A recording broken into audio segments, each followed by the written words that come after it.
বাড়িতে আজকে কি হচ্ছে বলো তো? এই যে ইনগ্রেডিয়েন্ট দেখাই। শীতকাল মানেই মনটা যেন কেমন একটু পিঠে পিঠে করে। আর যেহেতু মকর সংক্রান্তি, তাই পিঠে তো বাড়িতে হবেই। তো মা বানিয়েছিল রাত্রেবেলায় দুধ পুলি। কি যে অসাধারণ ভালো খেতে হয়েছিল।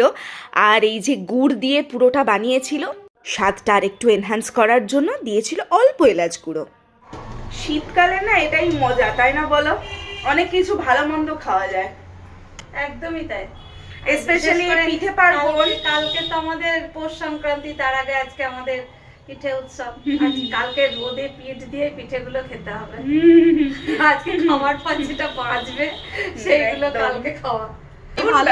পিঠের কালারটা দেখাই।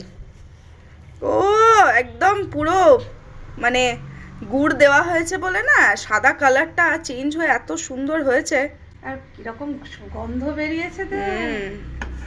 ওই যে ঘ্রাণেনং অর্ধং ভোজনং।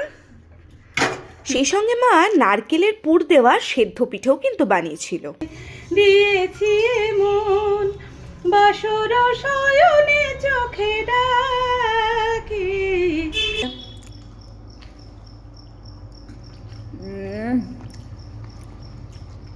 দারুণ হয়েছে সেদ্ধ পিঠে। গুড়ে ডোবালাম, ব্যাস।